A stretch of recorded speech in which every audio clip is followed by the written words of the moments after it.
araw. Maraming salamat sa pag-imbita.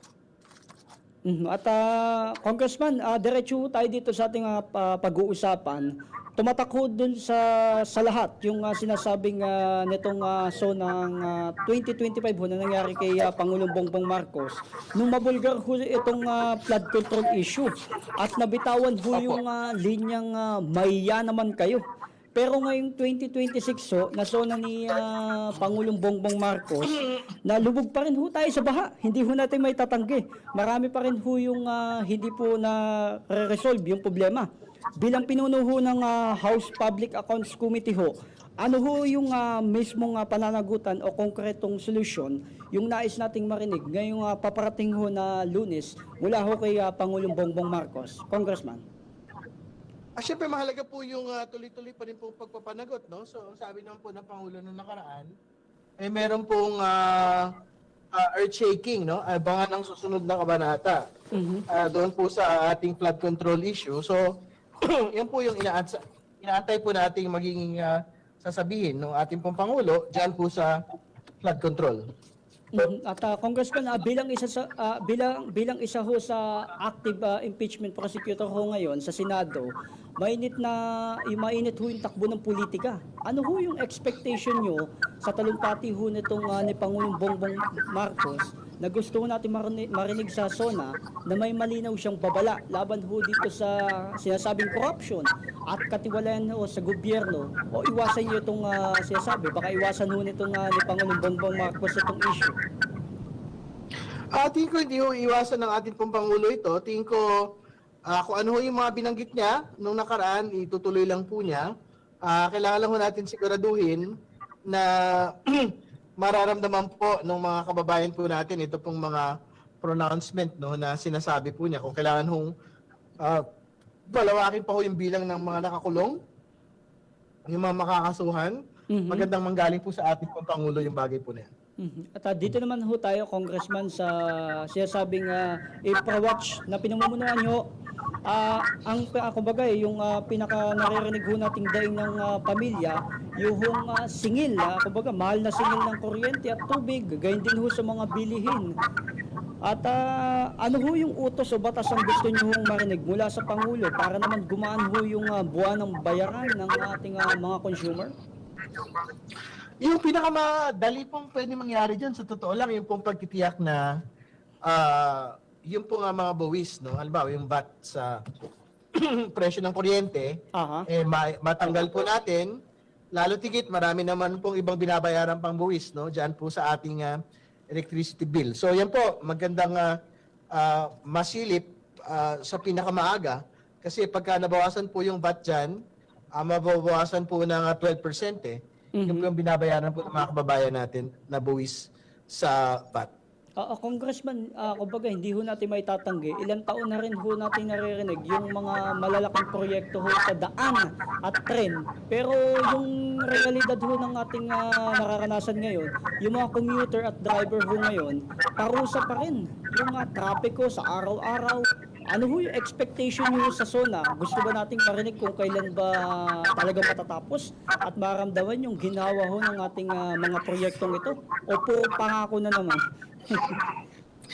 Walang malaki usapin ho yung traffic, no? Pero hindi lang naman ho yan usapin ng kalsada. Hindi lang din ho yan usapin ng pag-aayos ng mga infrastruktura po natin. Malaking bahagi din po dyan yung paglimita ng mga kalsada, ang mga sasakyan sa kalsada, no? So, yan po yung pwede yung pag-aralan, paano ho papaliitin yung bilang ng mga sasakyan sa kalsada, kung mga bagong pagpapalimita ba ng mga bagong sasakyan yan, titiyak ba yan halimbawa ng mas maayos na public mass transport system, no? Yan po yung mga pwede hong pag-aralan ng ating pong pamahalaan. Kung Terry, at isama na rin ho natin yung isa pang mabigat na pasanin ho ng ating mga kababayan, yung walang katapusang serye ho ng oil price hike at mahal ho na gasolina. Tuwing tumataas ho yung kumbaga itong gasolina ho, napakabigat ho sa ating mga kababayan. Kumbaga nangyayari ho dito, domino effect ho agad sa mga pamasahe at presyo ng gulay at gayon din ho sa mga isda, mga bilhin ho sa palengke.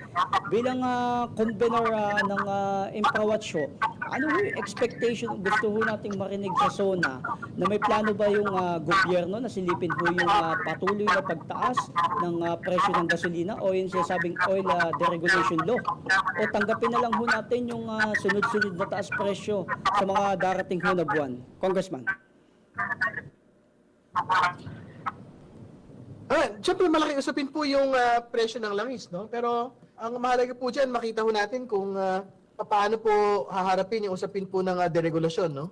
Sa atin pong sistema po ng paglalangis, no? So, yan po yung kailangan pag-aralan, kung paano po natin ma-reflect yung tunay na presyo. Dapat lang po ang binabayaran ng atin pong mga kababayan para sa mga produktong petrolyo. At kung panghuli na lang ho, kung pagbabatayan ho natin yung mga naging pangako nitong kumpara ho dun sa realidad na ngayon, di nangyari ho noon sa mga proyekto, gaya ho na sinasabing baha at presyo ng bilihin, kung bibigyan nyo ho ng grado o rato 1 to 10, ano ho yung magiging score nyo para ho sa ating kasalukuyang administrasyon, Congressman?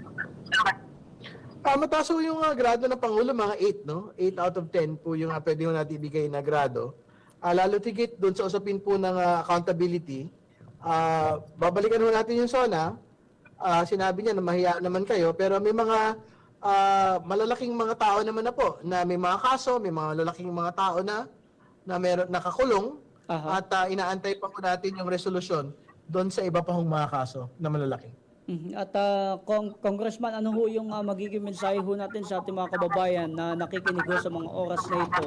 Kasi inaasahan ho nila na sa darating na Lunes, mapag-uusapan ho yung sinasabing korupsyon at itong sinasabing doble dagat na pagtaas na presyo ng gasolina. Congressman.